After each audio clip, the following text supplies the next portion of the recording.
All right, Wolfpack Nation, we are back for part 2, y'all, of our interview with the NC State IcePack head coach, Tim Healy. If you haven't checked out part 1 yet, make sure to go and do that. As I'm telling you, if you have not checked out part 1, there's been a lot of times that I've said to people, go check out part 1.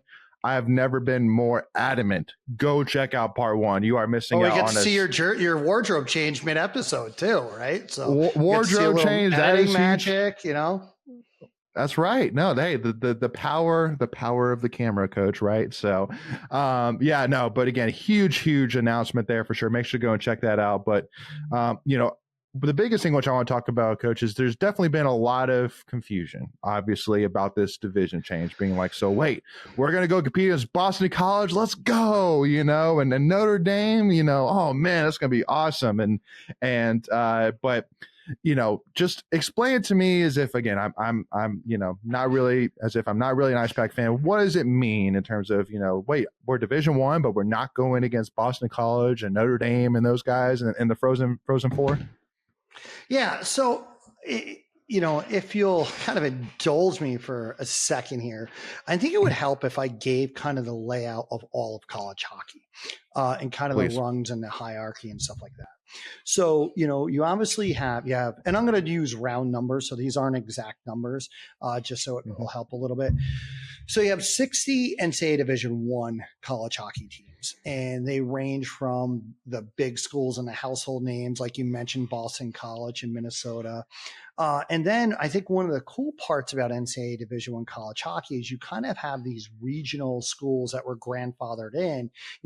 Right now the NCAA pretty much mandates if you're going to be Division I, you have to be Division I in all sports, or Division II in all sports, or Division III. But that wasn't always the way. I think, a lot of people know like Johns Hopkins and lacrosse, right? So hockey, we have a bunch of those too. St. Lawrence, Clarkson, Union won a national title a couple of years ago, which I think had the coolest graphic ever. It's like University of Minnesota enrollment, 60,000. Union College enrollment, 2,100. And Union won that game behind New Again Kane, Shane Gottesbeer. So that guy's a winner. So don't sleep on the ghost. But anyway, so that's Division I, and there's roughly 60 teams there. Division II has roughly 90 teams.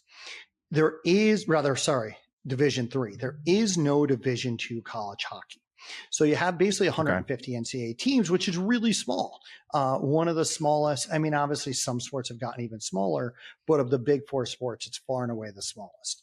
So then what you have is the American Collegiate Hockey Association, which some people will call it club, some people will call it non-varsity. I dare you to come into our locker room, go to our game and say, oh, that's a club team. Like, no. And by the way, there's a few clubs at NC State that are like that. If you haven't seen what Sailing's doing, they're certainly, they feel like a varsity team. SailPack when you go there, a couple others. And so, and then, all right, you have the Quidditch club. So that's a little bit different, right? So that's more your true club. And so you have you have schools like Liberty, Minot State that are fully funded. You have UNLV, who is playing NCAA Division I teams. So within the ACHA, you have Division I, Division II, and Division III. So I would almost say this. Think of the college hockey landscape of NCAA Division III is like NCAA Division II, and ACHA 1 is like NCAA Division III. Except if you're NC State, UNLV, you can't play NCAA Division III hockey. You either have to be NCAA Division I or ACHA, because you can't be a Division I institution in Division III. So what you have are these collection of schools that don't really fit into one place. And that's where kind of we are.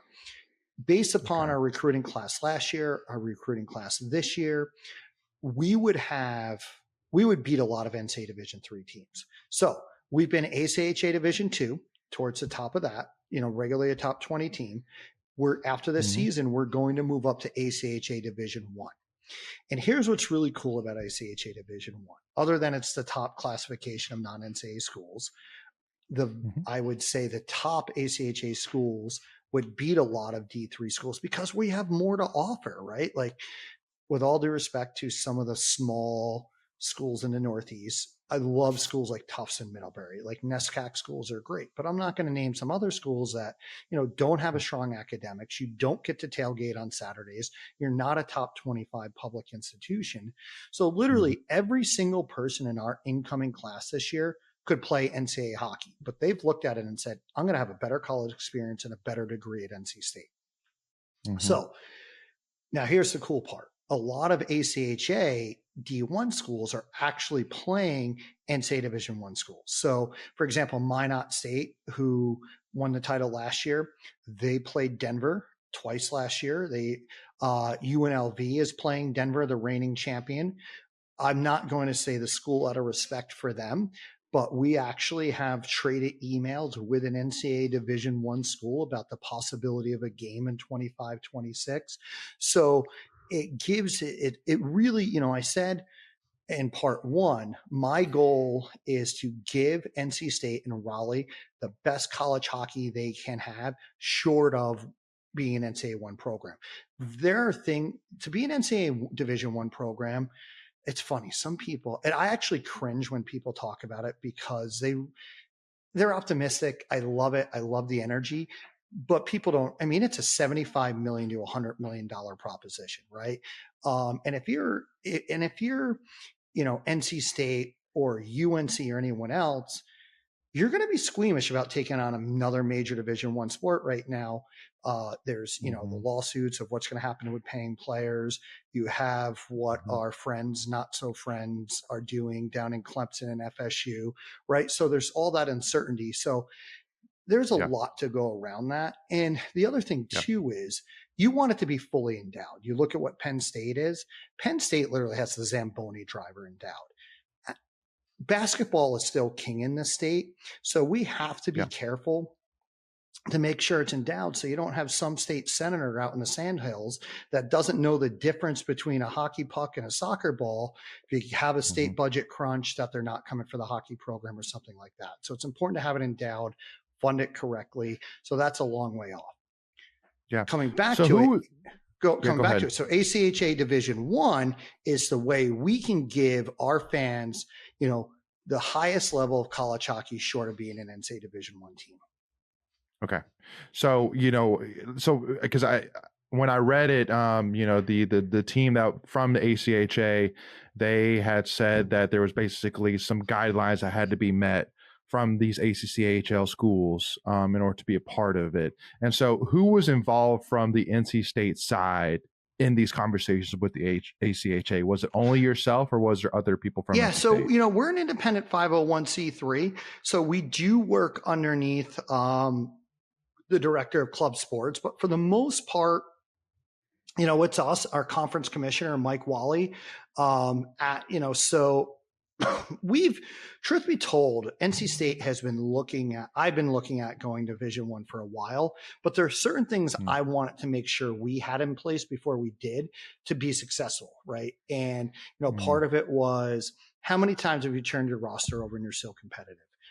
I want to make sure our athletes, because a lot of them are fully funded programs, right? I want our athletes to be traveling with college, with true, coach buses, good hotels, good meals on the road. Making sure our admissions profile of our athletes was giving us what we needed to compete.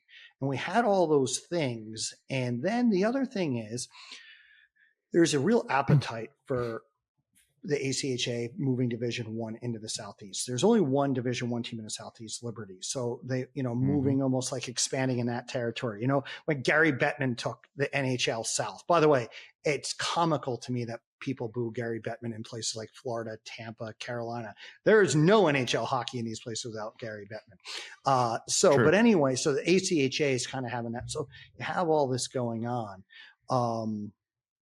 And as we spoke about in part one, UNC stepping up their games kind of helped that too, right? So to your point, like who are the conversations? It's really us and the brand, our leaders on the team, our athletes, our coaches. We have some very active alumni, making sure we're all on the same page so this can be done correctly. Okay. So, are there next steps that have to be done between now and the time that the NC State is fully involved as a member of the ACCHA 2025, 2026? Well, we're already a member of the ACHA in Division 2, but Division 1, I mean, sorry. We want to make sure we were approved under a memorandum of understanding to go out and pursue this, with the understanding that we would have to bring 6 teams together to form a conference. And at the time of the announcement, there were 4. And we went back and forth about that. Should we announce with just 4? Should we keep working back channel to get 6? And what we came to believe that, put the announcement out there with 4 saying, hey, we're open for business. And what's really exciting is, I can say this at this point, is when we opened that up, there was another by the way, the ACHA is no different than NCAA football with conference realignments and shifts. There was another group of schools that was unhappy with their conference, and one had voted to leave it, which was torpedoing the conference. So they no longer had enough members. So that school and the other key schools in that, and I'll say the names in a second, they reached out to us. And what's really cool about this, Pittsburgh and Syracuse. So they are ACC schools. So we have that, right? So that's exciting. And then Delaware and a random one coming up, Stony Brook. If you're a college baseball fan, you'll know Stony Brook. And what that's all, our mission is to grow Division I in the South. And you're going to say, well, those schools aren't in the South. Well, there's a couple other schools that we're targeting and are in talks with us, but they don't feel like they're quite ready yet. So by bringing in those 4 northern schools, it allows us to make the jump, have a conference. We're going to have a northern division and a southern division, and it allows those other schools we're talking to the opportunity to catch up and be ready. And eventually we're going to look to add a couple more schools in the north and a couple more in the south. So you have a 6 and 6. And it'll almost be like an old American League, National League baseball, that you won't really have travel crossover except, postseason. And we're going to come together at a midway point and play a series of games, probably in the DC or Philadelphia area. So like we're going to play, instead of Penn State, we'll play Pitt. We already play Delaware's Division 2, so we'll play their Division 1. But we'll kind of do some neutral site stuff that'll have Syracuse and Stony Brook. And there's a couple other schools too that are talking to us. I'm not going to say those because they're not far enough down the pipe either, having it, but we're really excited about this. And I think, again, great academic schools, great athletic schools, and 2 of them are ACC schools. So what better? And now it is funny. We now go from Alabama to Syracuse in our geographic footprint. If the ACC can go from, Raleigh to, Palo Alto, I guess we can go from Tuscaloosa to Syracuse. Before we continue, I want to take a quick second to tell you about our sponsor, Flatlands Jessup Insurance Group, that has your whole world covered, with agents in 5 offices throughout eastern North Carolina to help you decide how much coverage you need. Offering policies for home and auto, recreational vehicles, commercial, crop, health, life, and employee benefits. They are able to combine options to find a comprehensive solution that works for you. Flatlands Jessup protects the things you love so you can spend less time worrying and more time enjoying them. Find them on Facebook and Instagram at Flatlands Jessup. You can also visit their webpage at www.flatlandsjessup.com. So please make sure to go and check them out. Yeah, that's quite the distance though. But just like you were saying though, with that geographical challenge, has there been talks at all about where like a conference championship would take place? Yeah, we Winston-Salem has always been a great host to it. So there's a couple things we've talked about, maybe Nashville, which I love Nashville, so there's nothing wrong with that. We've talked about possibly the DC area, Philadelphia area, or maybe with the in-season showcases a little bit further north, like Philadelphia area than the conference championships in Winston-Salem or something like that. One thing I love about our commissioner, Mike Wally, is, yes, the conference is huge now and he has a vision for it, but he also recognizes that the ACC's home, ancestral home, is on Tobacco Road. Hint, hint for the big ACC guys too with your postseason tournament.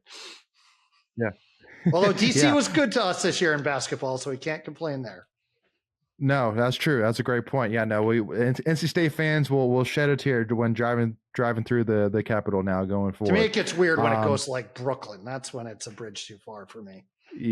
Oh yeah, no doubt for sure. So now that there's talks about bumping up in terms of really investing in terms of taking hockey to the next level, has there been talks at all about unanimously across this new conference in terms of upgrading like network in terms of TV or internet coverage, so that way us fans can even watch a game if you guys play at Pitt or play at Alabama, things like that even as well? Yeah, I think most schools actually have a good, when you get into that, Liberty and NC State, we probably have the best two, far and away. Yes. And we're lucky because we have Pack TV. And for people that might not know this, the ACC network will do a football or basketball game. But if you're watching softball or swimming and diving on the ACC network, that's produced by Pack TV.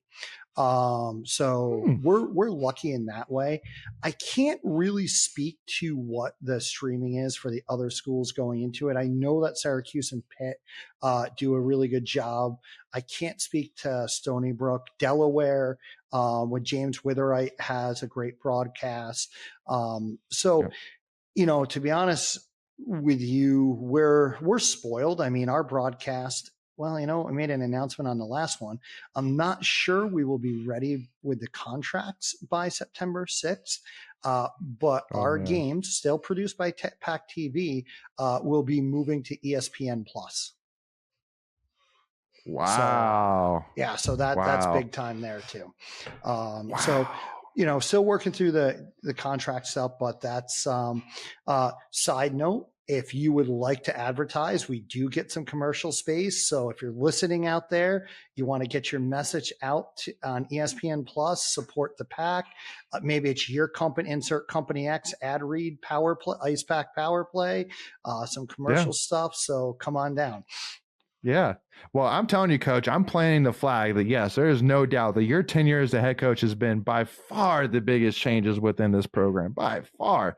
This is incredible. This is insanity for sure. But it's so cool to say the least for sure. I'm sure you and the team are flipping for sure. So but the be last clear, question, that doesn't happen without BJ Taryn and Pack TV, right? There's a lot of other people that have the vision around it. So you get a little bit lucky sometimes because the new, I forgot his name, the new assistant athletic director that came in from Texas Tech, he was at Liberty when they got Liberty onto ESPN Plus. So, BJ was meeting with him about, the ACC Pack TV stuff, and the conversation came up. And so sometimes you get a little bit lucky. Sure. Yeah.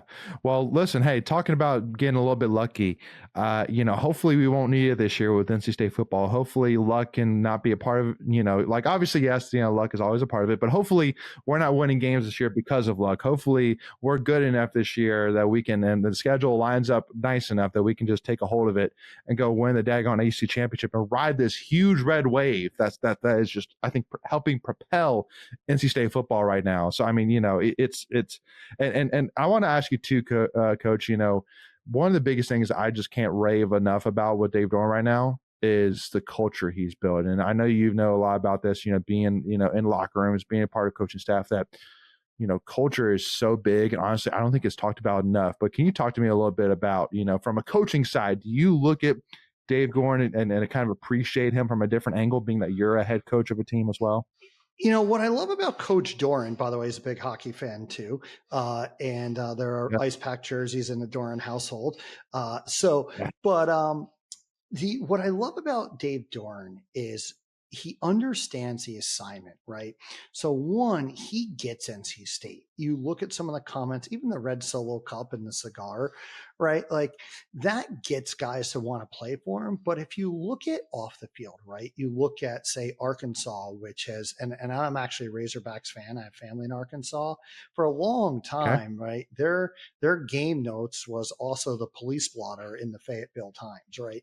So you clearly have guys where Dave Doran is getting the leaders on board. You look at Peyton Wilson, right? And you go back to Finley and, well, both Finleys actually. So he does a good job of empowering leaders. Because football is big, right? There's so many players and coaches that you have to empower those guys underneath you. He clearly sets the tone, clearly sets the expectations, but each year it's up for that team to take charge of it. And what I think is really exciting about NC State football, I think he's done more with less than a lot of other programs, but now he has more with more. And with Grayson McCall growing out the mullet at media days this week, I think they have everything. And you often see these things in college football, right? Like they didn't get it done with Peyton Wilson, right? Tennessee didn't win it with Peyton Manning, but they won it with T. Martin the next year, because sometimes those guys set that culture. And I think you saw that. And then the next round of guys come through. Phil Fulmer was at Tennessee for a long time. He had set the culture for a leadership group like Manning to take charge of it, to bring it down to the players. And I think you're going to see a little bit of that here with NC State football this year. You've seen, from what I'm hearing, how focused they were in the spring. You had guys that could have gone chasing the money like Concepcion, but they're bought in. They're bought into Raleigh.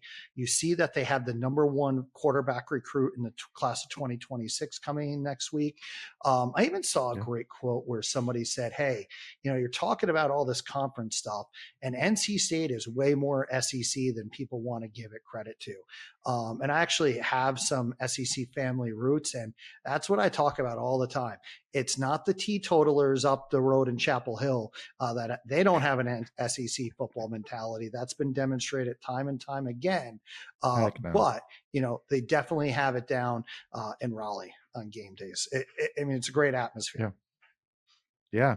So, I mean, what would you say, is if NC State football does not win the ACC championship this year, what do you think the reason would be? I think one of the things that's tough is, right, you don't play everybody, right? And as big of a conference that it is now, right? Do you slip up on a game, lose some tie break?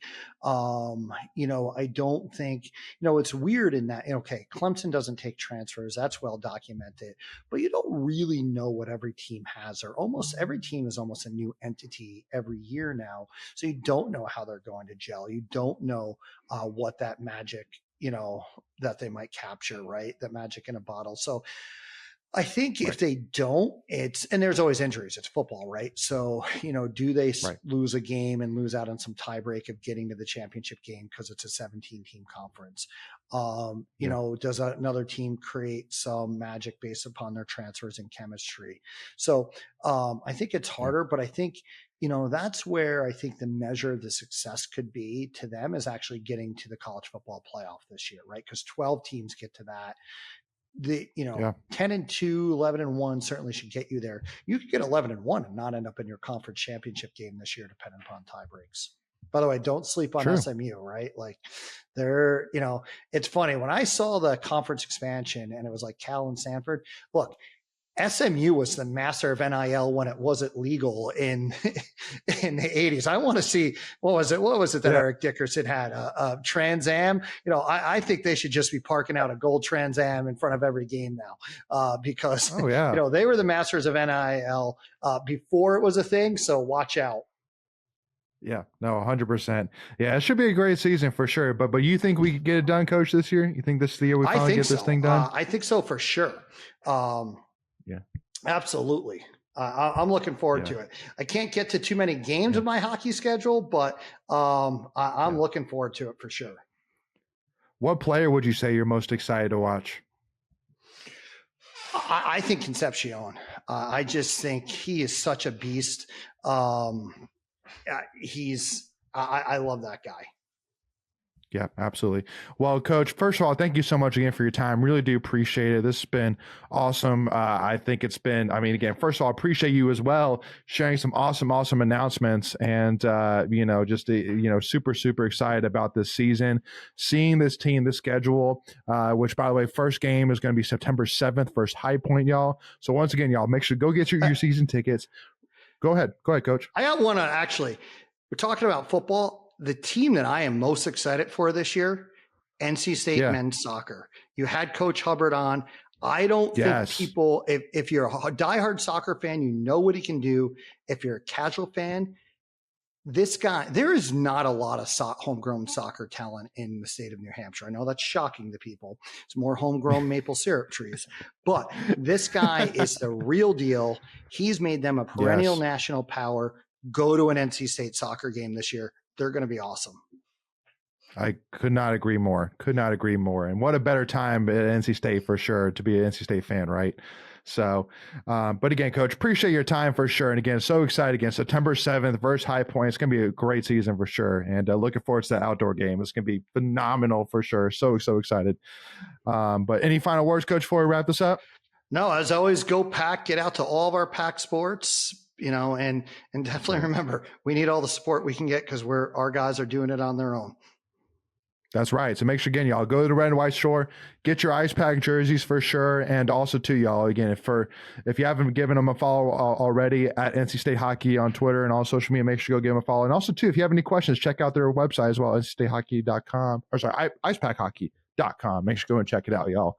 And again, for us, if you haven't already, y'all, if you haven't hit that subscribe button yet and it's lighting up for you right now, that means you haven't hit it. Make sure you go and hit it right now, and make sure to leave us a like if you haven't already, as that really helps support us a ton. And give us a follow at Tuffy Talk now on Twitter, Instagram, and TikTok, y'all. We'll see y'all soon, and go Pack, y'all. Go Pack.